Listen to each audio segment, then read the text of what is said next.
terpuji langkah. Sama-sama katakan.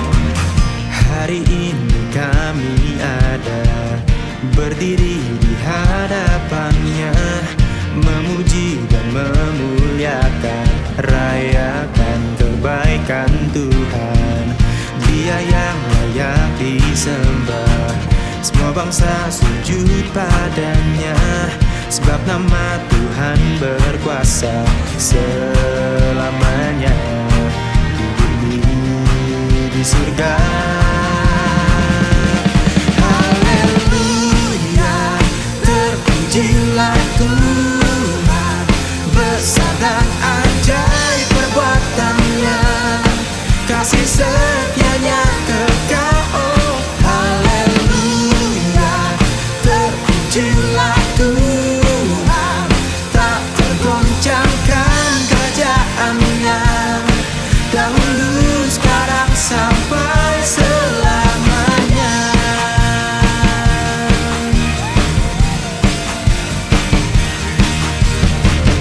Hari ini kami ada berdiri di hadapannya, memuji dan memuliakan, rayakan kebaikan Tuhan. Dia yang layak disembah, semua bangsa sujud padanya, sebab nama Tuhan berkuasa selamanya di bumi, di surga.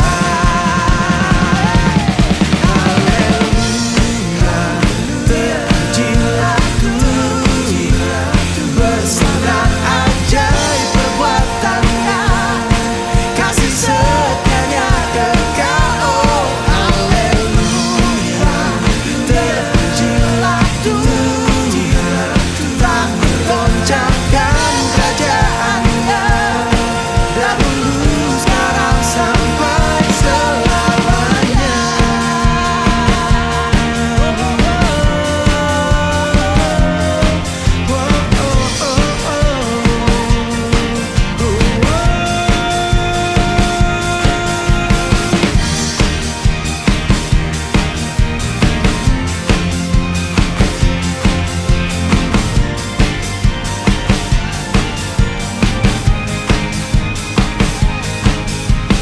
Yesus Tuhan, nama di atas segala nama. Yesus Tuhan, ajaib dan dahsyat perbuatannya. Yesus Tuhan, nama di atas segala nama. Yesus Tuhan, ajaib dan dahsyat perbuatannya, tak tergoncangkan kerajaannya, dahulu, sekarang, sampai selamanya.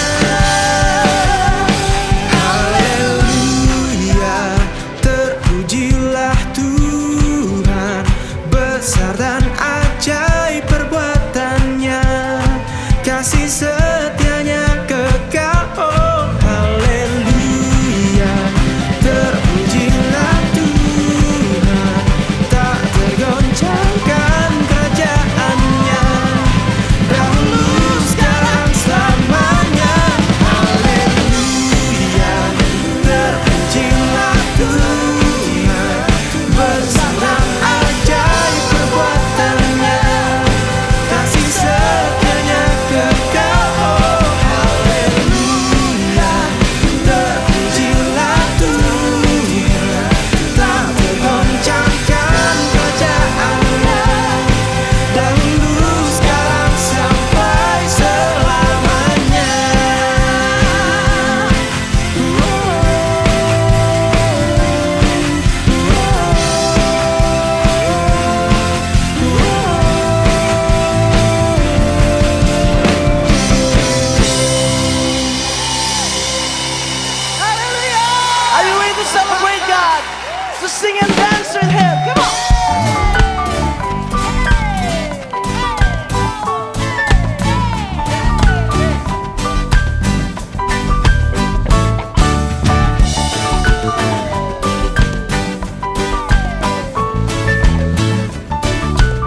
Ini kedua apa? Ya, tuan berapa, laki-laki berapa? Maju ke depan. Perwak, ya ini perwak. Ini di atas.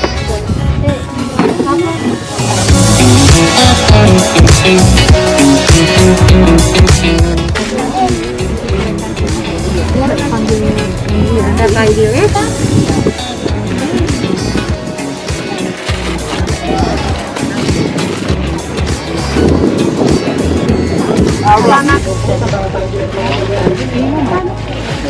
Ibu taruh di kami taruh ya. Belum bunuh kayak ini nih. Pak. Ini satu kakak ya.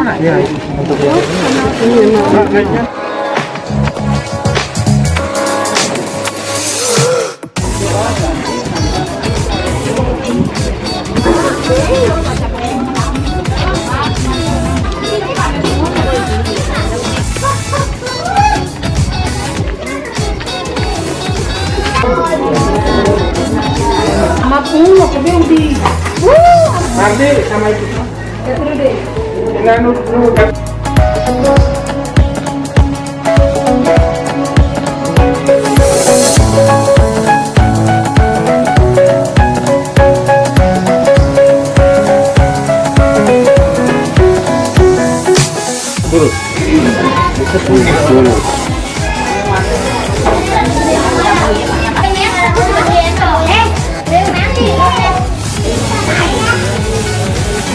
Hai.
Shalom Bapak Ibu Saudara yang dikasihi Tuhan.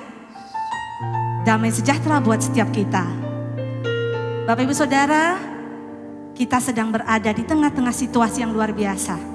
Tetapi Bapak Ibu sebagai orang-orang yang menang dan bahkan lebih dari pemenang, mari perkatakan kemenangan kita atas persoalan-persoalan yang kita hadapi. Karena Tuhan sudah memberikan kemenangan kepada kita. Amin. Amin. Jangan menyerah Bapak Ibu Saudara, bangkit dan jadilah pemenang. Kristus sudah mengalahkan setiap musuh-musuh kita. Amin. Mari kita sama-sama tepuk tangan dan bersorak-sorak bagi Tuhan kita. Haleluya.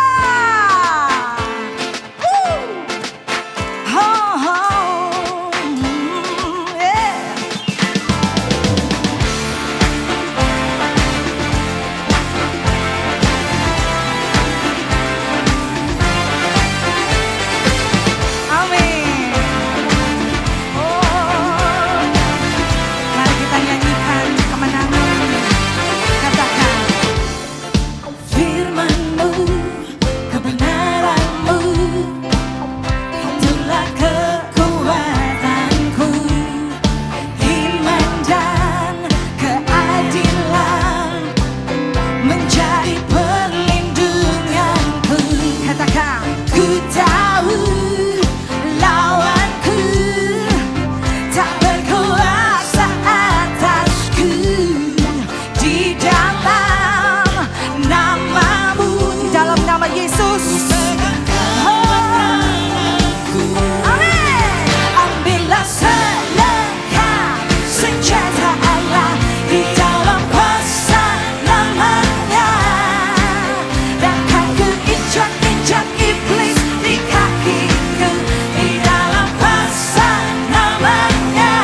kasih Tuhan untuk kemenangan yang kau berikan bagi kami.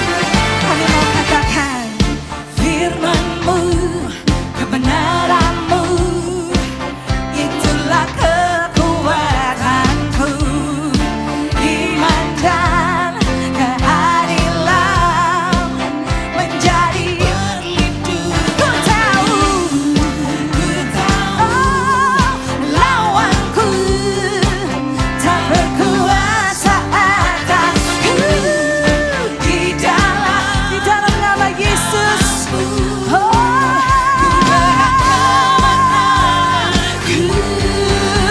ambillah selengkap senjata Allah di dalam kuasa namanya. Akan ku injak-injak iblis di kakiku di dalam kuasa namanya. Ambillah selengkap senjata Allah di dalam kuasa namanya. Akan ku injak-injak iblis di kakiku di dalam kuasa namanya.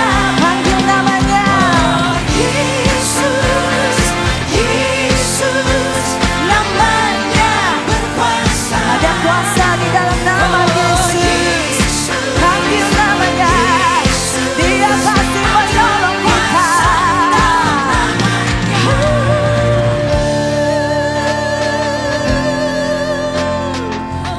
Firman-Mu berkata, waktu kami berseru, Tuhan Yesus, Engkau akan menolong kami. Engkau akan mendengarkan seruan kami, dan pertolongan daripada Tuhan akan datang.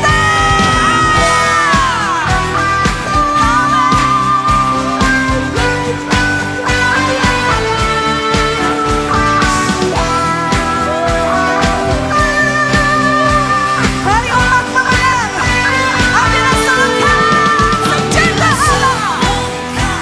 senjata Allah di dalam kuasa nama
Kami panggil nama Engkau Tuhan.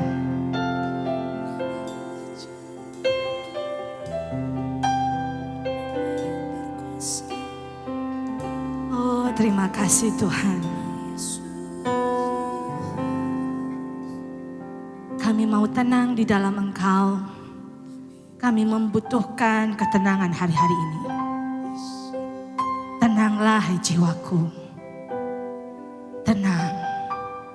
Ada Tuhan Yesus. Tenanglah hai hidupku, hai pikiranku. Tenang. Ada Tuhan Yesus. Dia sanggup menolongku.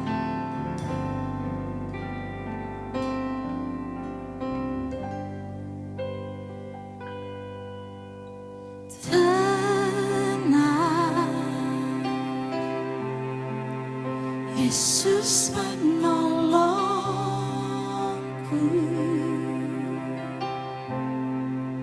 tangannya tersedia.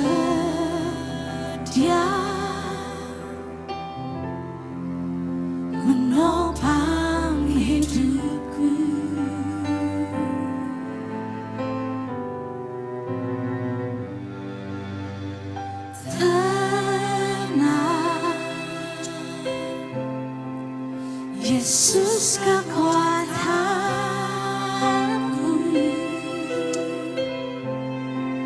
jalan bersama Dia,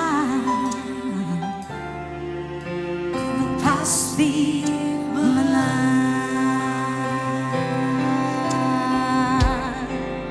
Tuhan di pihakku,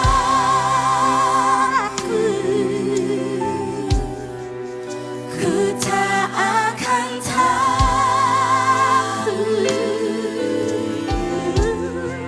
Sesulit apapun, hatiku tetap percaya.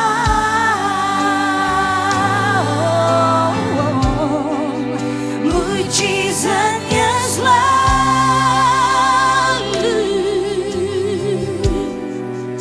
tersedia bagiku.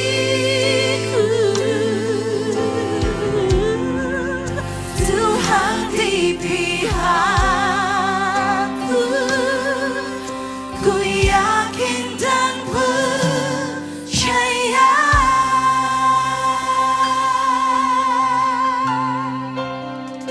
Mari katakan, tenang, tenang, Yesus menolongku.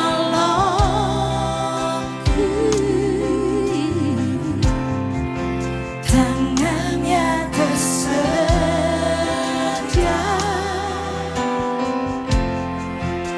menopang hidupku.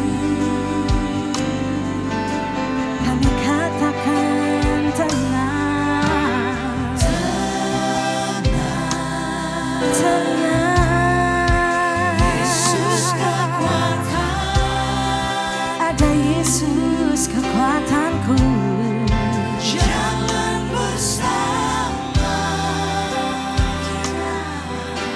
kita pasti menang. Ku pasti menang. Kita sudah menang. Amin. Katakan, Tuhan di pihakku,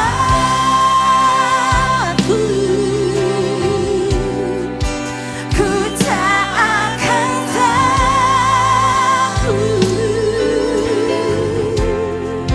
Sesulit apapun, hatiku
percaya Tuhan, Engkau besertaku, tak pernah tinggalkanku.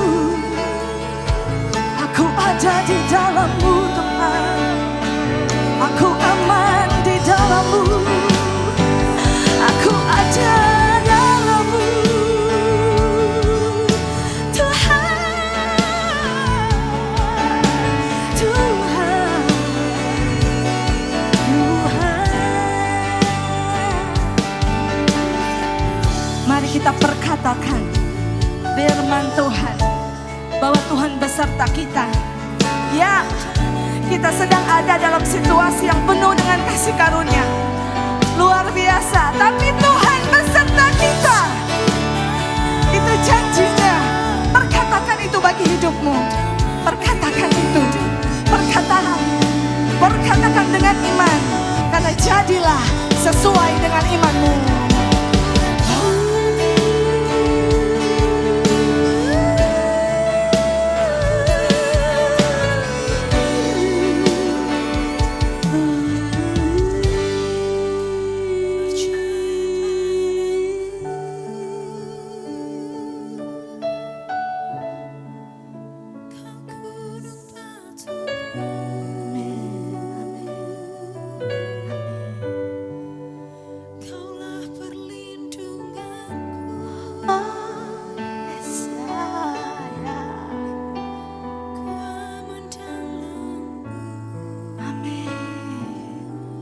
Mari sembah Dia.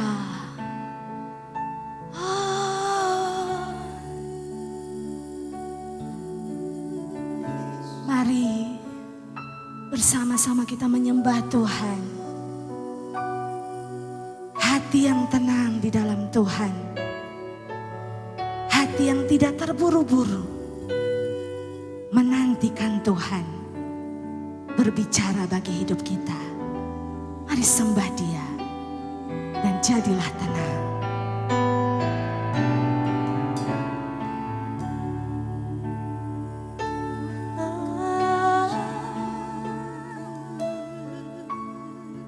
Dinantikan Dia, Dia akan datang melawat kita. Nantikanlah Dia, nantikanlah Dia.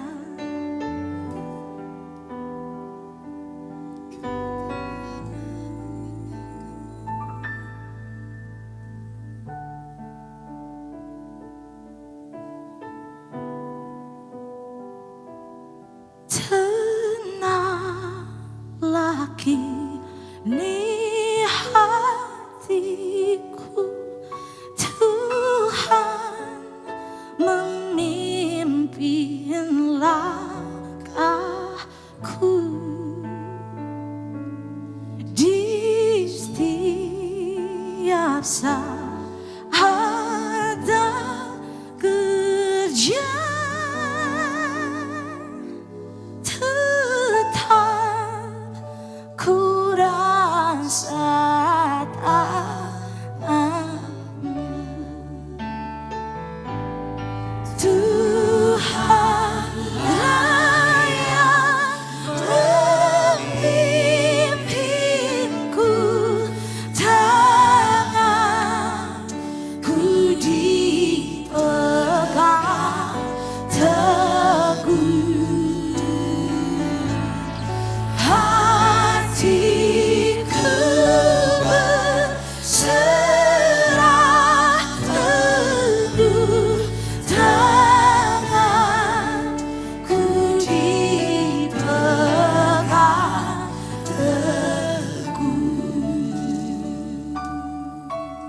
katakan kembali bagi hidup kita. Tenanglah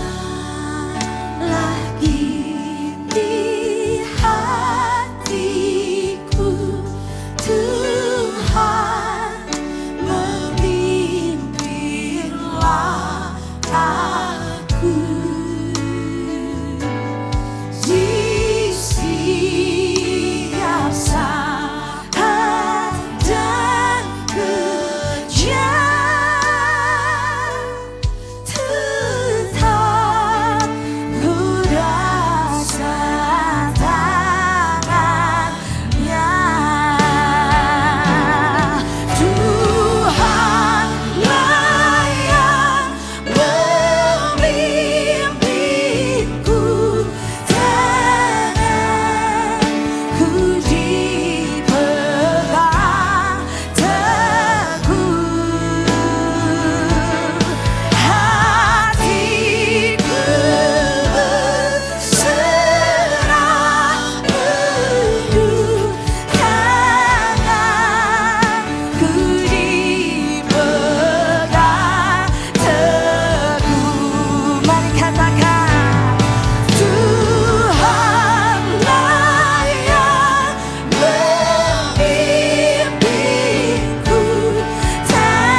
tangan Tuhan yang memegang setiap kita.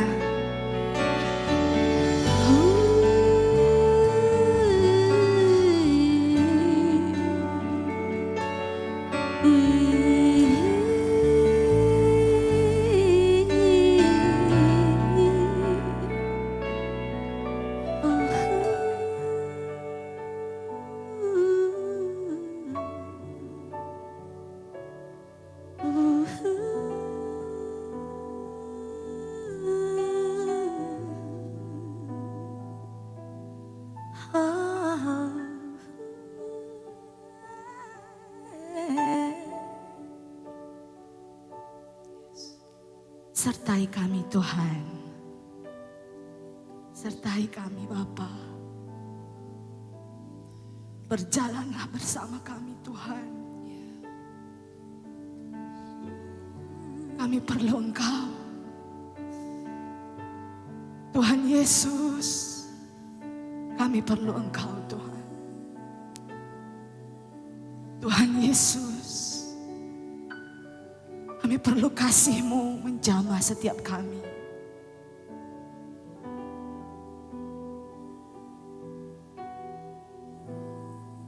Bila Engkau tak besertaku,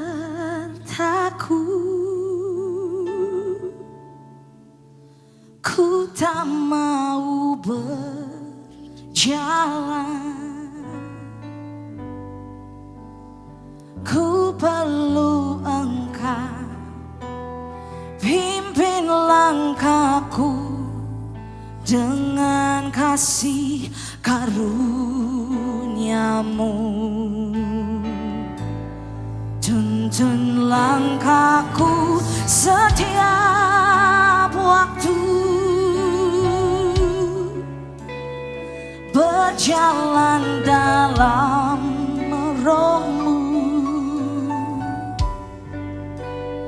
Nyatakan Tuhan kemuliaan-Mu dan berjalanlah denganku. Bila Engkau tak besertaku,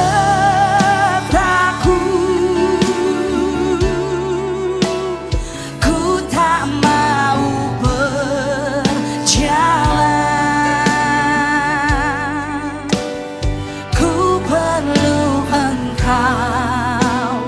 Pimpin langkahku dengan kasih karunia-Mu.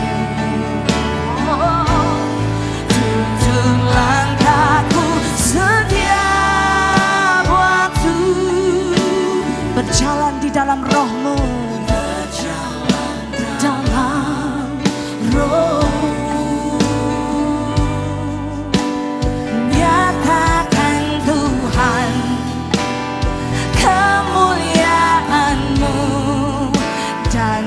Jalanlah denganku. Nyatakan Tuhan kemuliaan-Mu dan berjalanlah denganku. Nyatakan Tuhan kemuliaan.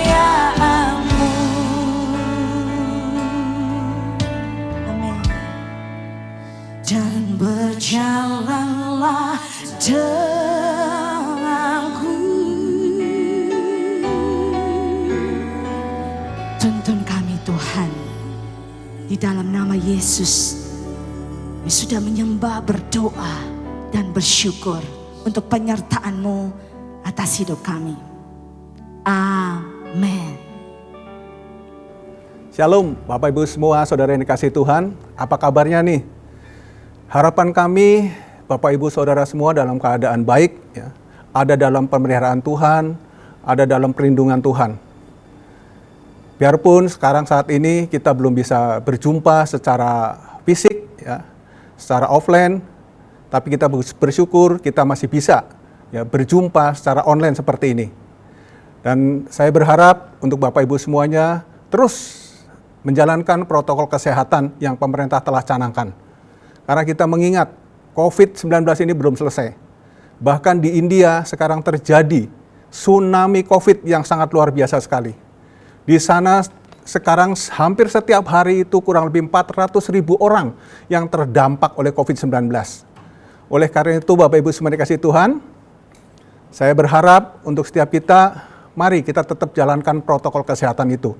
Kita masih terus harus tetap pakai masker, kita harus mencuci tangan dengan sabun di air yang mengalir, kita juga harus terus menjaga jarak. Ya, karena saya melihat banyak sekali orang-orang yang masih tidak menjaga jarak, masih banyak yang tidak memakai masker. Oleh karena itu kita sebagai orang-orang percaya, sebagai anak-anak Tuhan, kita harus memberi contoh, kita harus memberi teladan pada mereka semuanya. Untuk kita taat pada peraturan pemerintah. Jangan sampai tsunami COVID itu terjadi di Indonesia. Kami akan terus berusaha untuk kita memutus rantai COVID-19 itu. Baik Bapak Ibu saudara kasih Tuhan, sebelum kita melanjutkan, nanti kita akan mendengarkan firman Tuhan bersama-sama. Mari kita berdoa terlebih dahulu. Bapa Surgawi, Allah yang kami kenal di dalam nama Tuhan Yesus Kristus. Kami menyiapkan hati kami Bapa, untuk kami mendengarkan firman-Mu. Biar Engkau Allah terus Tuhan yang akan membukakan mata jasmani kami maupun mata rohani kami, membukakan telinga kami, membukakan pikiran kami, supaya kami bisa menangkap Tuhan, apa yang menjadi isi hati-Mu, apa yang ingin Kau sampaikan kepada umat-Mu. Biarlah hari ini Tuhan, kami akan menyiapkan tanah hati yang baik Tuhan, untuk ditaburi oleh firman-Mu. Biarlah firman yang ditaburkan jatuh di tanah yang baik itu akan menghasilkan buah, bahkan bisa sampai 100 kali lipat. Itu yang mendidik kerinduan kami Bapa. Beracara di tengah-tengah kami, urapi setiap kami Bapa, urapi hamba-Mu, urapi juga jemaat-Mu Tuhan, supaya setiap kami yang mendengarkan firman-Mu mengerti akan kebenaran-Mu. Terima kasih Bapa. Di dalam nama Yesus hamba-Mu berdoa dan mengucap syukur. Haleluya. Amin. Baik Bapak Ibu semua dikasih Tuhan, minggu kemarin, minggu yang lalu Pak Edi telah menyampaikan, Pak Edi berbicara tentang visi menjadi terang dan garam. Visi ini sangat penting sekali. Waktu saya mendengarkan Pak Edi menyampaikan itu terus terngiang-ngiang di telinga saya. Karena setiap kita harus punya visi. Banyak orang yang gagal, ya, bahkan sangat parah karena mereka nggak punya visi. Jadi setiap kita harus jelas, kita harus punya visi yang jelas, kita harus punya goal yang jelas. Itu yang membuat kita mencapai apa yang jadi kerinduan kita. Kita akan mencapai apa yang jadi tujuan kita. Jadi mari Bapak Ibu sekasih Tuhan, kita terus fokus untuk merenungkan visi itu. Tanam visi itu di pikiran kita, di hati kita. Supaya kita terus berfokus kepada terang dan garam itu. Supaya kita bisa jadi terang dan garam. Kita harus punya visi itu. Karena banyak sekali orang-orang yang gagal menjalankan kehidupan ini. Karena apa? Karena mereka tidak punya visi. Ya. Mereka gagal total karena mereka tidak punya visi. Oleh karena itu mari tanamkan visi itu di hati kita, di pikiran kita. Bapak Ibu saudara kasih Tuhan, kemarin waktu habis Pak Edi menyampaikan firman Tuhan tentang terang dan garam, ada orang yang bertanya kepada saya, Pak, bagaimana kami bisa menjadi terang dan garam? Sedangkan kondisi kami saat ini tidak menentu, Pak. Bisnis kami berantakan, bisnis kami hancur. Kami kehilangan pekerjaan. Kami kehilangan mata pencaharian. Bahkan anak kami juga di PHK, Pak. Bagaimana kita bisa jadi terang dan garam? Bapak Ibu saudara kasih Tuhan, bagi Bapak Ibu semuanya yang sedang mengalami kesulitan, mari kita datang kepada Tuhan. Kalau Bapak Ibu sedang berbeban berat, ya, datang, sujud di bawah kaki Yesus. Karena hanya Dialah sumber pengharapan kita. Dia adalah sumber solusi kita. Waktu kita datang kepada Yesus, Dia akan memberikan solusi, memberikan jalan keluar untuk setiap kita semuanya. Firman Tuhan mengatakan, mari kepadaku yang letih lesu dan berbeban berat. Aku akan memberikan kelegaan kepadamu. Jadi mari setiap kita yang letih dan lesu, datang kepada Yesus. Supaya kita mendapatkan solusi, supaya kita mendapatkan jalan keluar.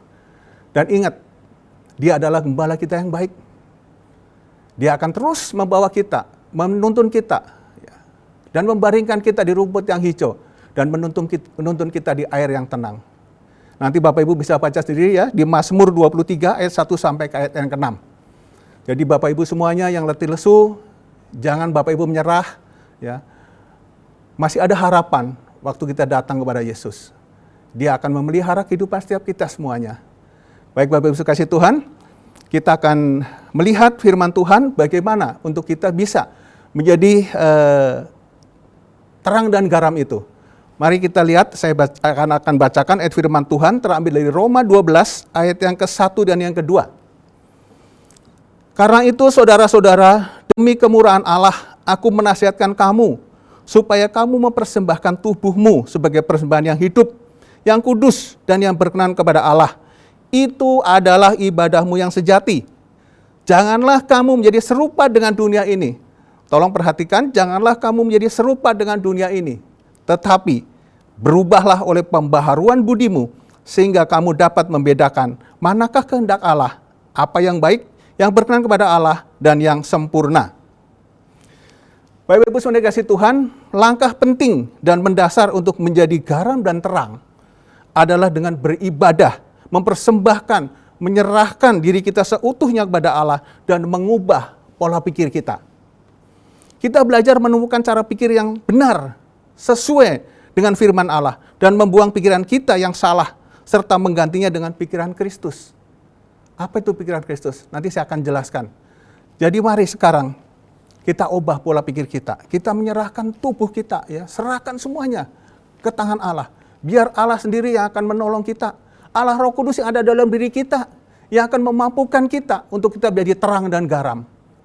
Tanpa bantuan Roh Kudus, kalau kita dengan kekuatan kita tidak mungkin bisa melakukan itu semuanya. Tapi saya percaya, oleh karena Roh-Nya yang akan memampukan kita. Oleh karena itu, kita tidak cemu-cemu untuk terus mengingatkan setiap kita, ayo terus bangun manusia roh, atau bangun manusia batiniah kita, itu sama saja. Ya. Kita terus bangun manusia roh kita, sampai hidup kita betul-betul dikuasai oleh Roh Allah. Supaya kita betul-betul bisa menjadi pelaku firman. Saya percaya, kalau Roh Allah yang menguasai hidup kita akan jadi terang. Saudara tahu apa artinya terang? Kita adalah terang. Firman Tuhan mengatakan, kamu adalah terang dunia. Jadi kita sebagai terang dunia, kita akan menerangi sekeliling kita, menerangi lingkungan kita yang penuh dengan kegelapan itu. Lingkungan kita penuh dengan kegelapan. Kita adalah terang itu. Kita harus menerangi lingkungan kita. Kalau orang hidup dalam kegelapan, ya, mereka itu tidak tahu arah. Mereka tidak bisa membedakan mana yang baik, mana yang buruk. Mana yang jahat, mana yang baik. Mereka tidak bisa membedakan itu. Makanya banyak di antara mereka yang melakukan hal-hal yang tidak baik. Mereka bisa korupsi, mereka bisa menipu, mereka bisa berbohong, apa saja mereka lakukan karena mereka nggak tahu apa yang mereka lakukan. Oleh karena itu kita sebagai terang Tuhan, kita adalah terang itu. Kita harus menerangi mereka supaya mereka melihat apa yang mereka lakukan. Supaya hidup mereka menjadi benar. Jadi, terang itu yang sangat powerful adalah apa? Waktu terang datang, kegelapan itu akan menyingkir. Dan Bapak Ibu semuanya kasih Tuhan, waktu kita berfungsi sebagai terang, waktu kita menyinari lingkungan kita, Tuhan akan menempatkan kita di posisi yang tepat. Karena firman Tuhan mengatakan, tidak ada orang menyalakan pelita, lalu menaruhnya di bawah gantang. Tapi mereka akan menaruhnya di atas gantang. Supaya bisa menerangi sekelilingnya. Waktu kita berfungsi sebagai terang, maka Allah memposisikan kita di posisi yang tepat. Di posisi yang atas. Untuk bisa menerangi lingkungan yang penuh dengan kegelapan itu. Itu bisa kita lakukan. Kalau hidup kita terus dipimpin oleh Roh Allah. Hidup kita terus dipimpin oleh Roh Kudus. Dan kita bisa berfungsi juga sebagai garam. Apa itu fungsi garam, Bapak Ibu Saudara semua? Fungsi garam yang utama adalah mempengaruhi. Jadi kita sebagai garam dunia, kita harus mempengaruhi lingkungan kita. Bukan kita ikut-ikutan mereka. Banyak di antara kita justru malah terpengaruh oleh mereka. Seharusnya kita yang mempengaruhi mereka. Banyak anak-anak Tuhan yang waktu berkumpul dengan orang-orang ya yang belum dalam Tuhan, mereka ikut terseret. Mereka main judi, mereka ikut main judi. Mereka minum, mereka ikut minum. Mereka main perempuan, anak Tuhan ikut main perempuan. Mereka menipu, anak Tuhan juga ikut menipu. Seharusnya kita mempengaruhi mereka. Pengaruhi mereka dengan kebenaran. Supaya mereka melihat bahwa apa yang mereka lakukan itu tidak benar. Itu salah satu fungsi garam. Fungsi garam yang lain apa? Menghambat pembusukan. Ya. Waktu garam ditaburkan, itu akan menghambat kebusukan. Contohnya, kayak orang mengasinkan ikan asin, ya, atau mereka nelayan-nelayan itu menangkap ikan supaya ikan itu awet, ya, ditaburi dengan garam, supaya bisa bertahan sampai berbulan-bulan. Tapi kalau ikan biasa seperti itu disimpan, itu paling berapa 4 hari juga udah busuk.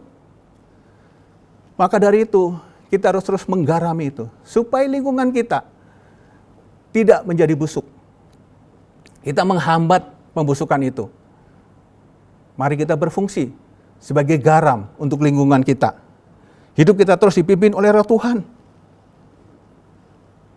Jangan sampai kita justru terseret oleh mereka. Banyak anak-anak Tuhan malah terseret oleh mereka. Jadi itulah fungsi garam. Kita harus mengharami lingkungan kita.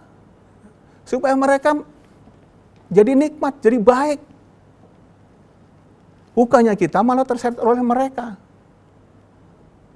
Ada beberapa orang, dia datang kepada saya, istrinya datang kepada saya, dia mengadu. Bahwa suaminya, waktu mulai bergaul dengan orang-orang yang belum mengenal Tuhan, suaminya mulai terseret oleh lingkungan mereka. Suaminya mulai merokok lagi. Yang tadinya udah nggak merokok, tapi waktu bergaul dengan orang-orang itu, dia terpengaruh, dia ikut merokok lagi, dia ikut minum lagi, dia ikut mabuk. Nah, seharusnya kita menggarami mereka, supaya mereka berubah. Kita mempengaruhi mereka, supaya mereka tahu kebenaran itu. Baik Bapak Ibu saudara kasih Tuhan, kita akan terus. Paulus memperingatkan orang-orang Kristen, jangan kamu menjadi serupa dengan dunia ini. Kita sering kadang-kadang nggak ada bedanya dengan dunia ini, dengan orang-orang dunia ini. Orang dunia biasanya egois dan kerap kali merusak. Ya.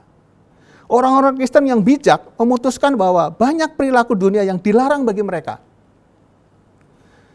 Harus tertanam kokoh dalam pikiran kita nasihat, berubahlah oleh pembaharuan akal budimu.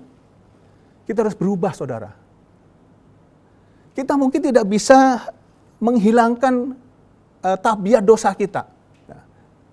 Tapi saya percaya, oleh tuntunan Roh Kudus, kita bisa mengubah akal budi kita. Kita bisa benar-benar berubah. Kalau kita mengizinkan Roh Kudus yang akan mengubahkan kita. Oke Bapak Ibu yang kasih Tuhan, saya akan bacakan ayat firman Tuhan terambil dari 1 Korintus 2 ayat 16. Tadi saya bicara tentang pikiran Kristus. Sekarang saya akan jelaskan apa itu pikiran Kristus. Sebab siapakah yang mengetahui pikiran Tuhan, sehingga ia dapat menasihati dia. Tetapi kami memiliki pikiran Kristus. Apa itu pikiran Kristus, saudara? Tidak seorang pun bisa mengetahui apa yang Tuhan pikirkan.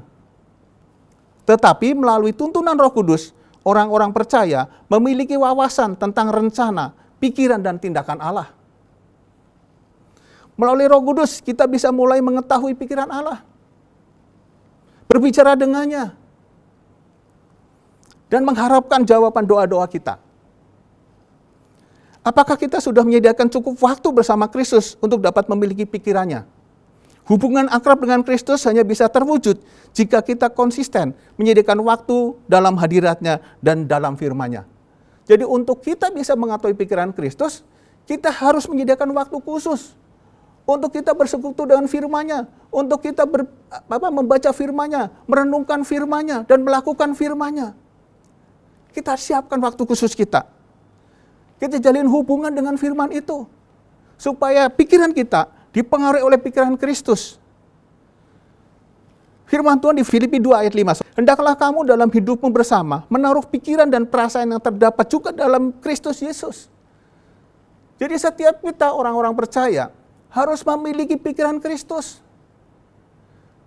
Pikiran Kristus itu nggak pernah memikirkan hal-hal yang duniawi. Tapi hal-hal yang kekal yang dia pikirkan.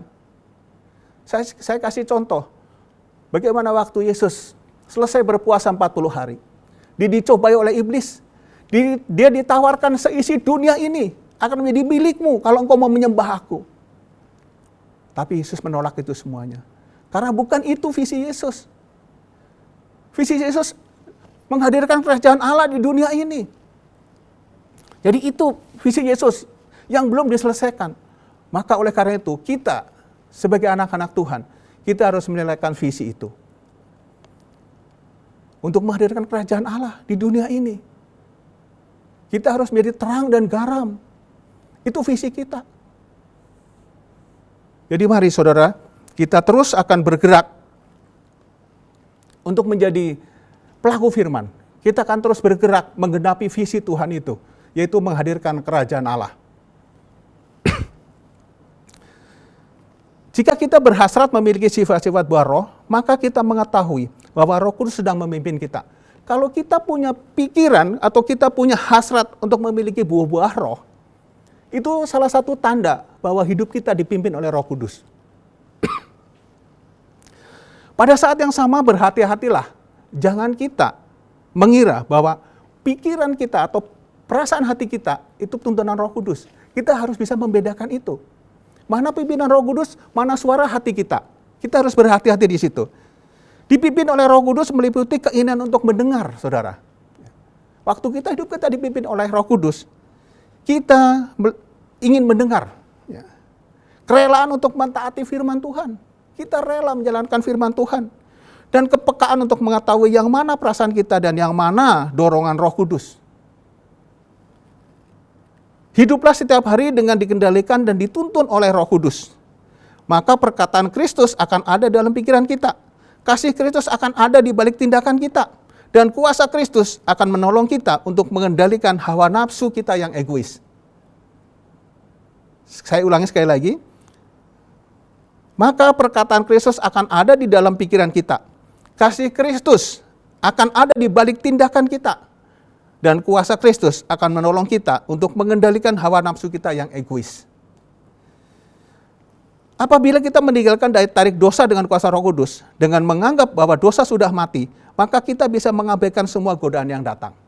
Jadi kalau hidup kita sepenuhnya diserahkan oleh pimpinan Roh Kudus, kita menyerahkan seluruh hidup kita mempersembahkan semua hidup kita, maka Roh Kudus akan memimpin kita kepada kebenaran menuju kebenaran. Kita akan punya fokus, kita akan punya visi, kita akan bisa menggenapi visi itu, yaitu menjadi terang dan garam itu, yang disingkat tegar. Oleh karena itu Bapak Ibu semua dikasih Tuhan, saya mengajak Bapak Ibu semuanya untuk terus kita bersekutu dengan Tuhan. Kita terus akan menyerahkan hidup kita sepenuhnya dalam pimpinan Tuhan. Bapak Ibu semua dikasih Tuhan, saya akan berikan ciri-ciri atau tanda-tanda orang yang hidupnya menjadi terang dan garam. Pertama, orang yang hidupnya dipimpin oleh Roh Kudus, dia mengasihi Allah lebih dari semuanya. Jadi kalau hidup kita dipimpin oleh Roh Kudus, pasti kita mengasihi Allah lebih dari segalanya. Kita mengasihi Allah lebih daripada harta kita. Kita mengasihi Allah lebih dari keluarga kita, anak-anak kita. Itulah ciri-cirinya. Jadi kita mari, punyailah gaya hidup itu. Kita harus punya gaya hidup mengasihi Allah lebih dari semuanya. Yang kedua, kita mengasihi firman-Nya.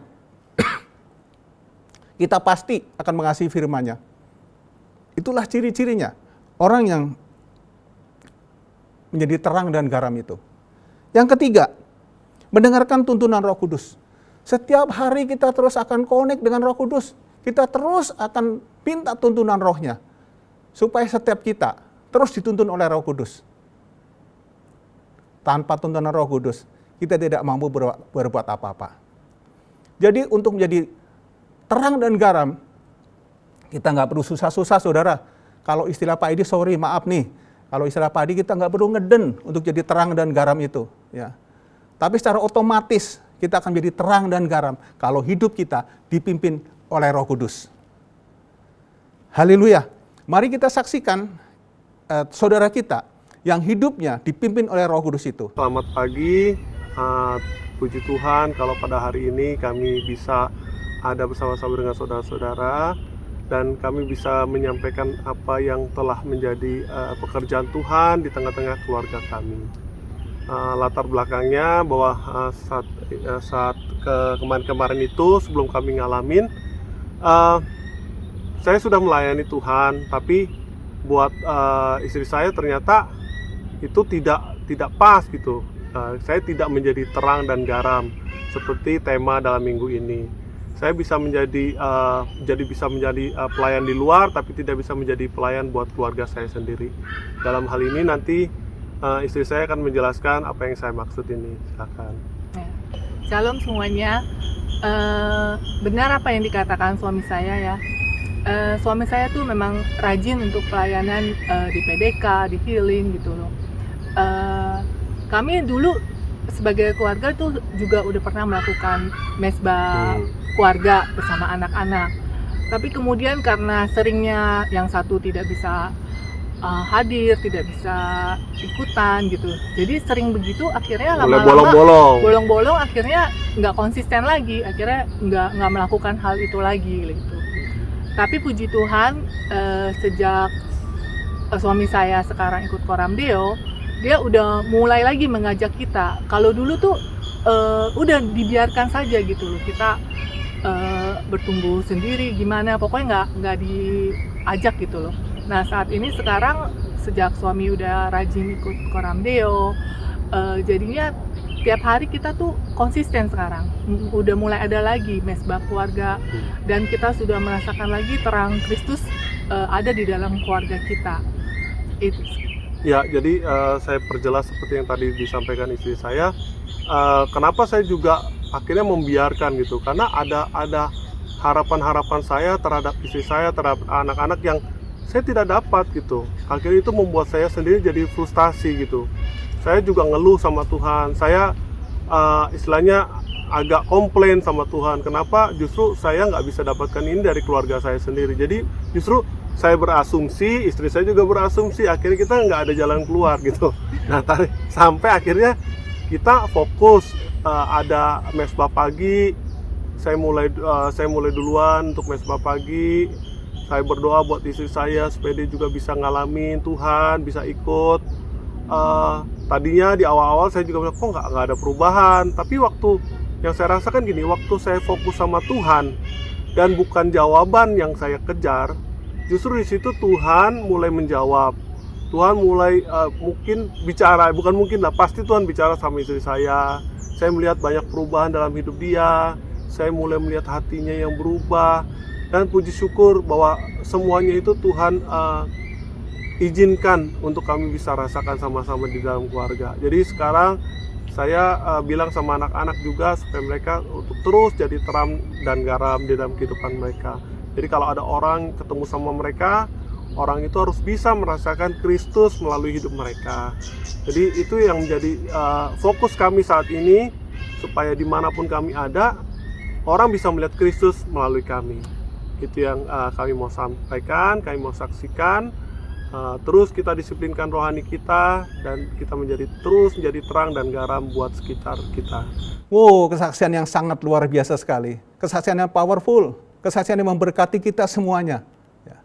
Mari setiap kita belajar mulai hidup dipimpin oleh Roh Kudus. Bapak Ibu semua kasih Tuhan, kita akan akhiri ibadah kita pagi hari ini. Biarlah setiap kita menerima nanti berkat dari arah Bapa. Kita percaya Allah kita ada di tengah-tengah kita, Dia adalah sumber berkat kita. Biarlah berkat apapun yang kita butuhkan, saya percaya Tuhan akan mencukupkan untuk kita semuanya. Baik itu berkat jasmani, berkat rohani, berkat kesehatan, berkat damai sejahtera Allah tercurah di tengah-tengah kami. Dan kami menikmati seluruh berkat-berkat itu. Dan biarlah melalui berkat itu, nama Tuhan juga dipermuliakan, nama Tuhan ditinggikan. Baik Bapak Ibu semua kasih Tuhan, kedangkan tangan Bapak Ibu semuanya, terimalah berkat besar dari Allah Bapa, cinta kasih dari Tuhan Yesus Kristus, dan persekutuan dengan Roh-Nya yang kudus akan menyertai kita dari sekarang hingga selama-lamanya. Haleluya. Yang percaya dan terima berkat katakan, amin.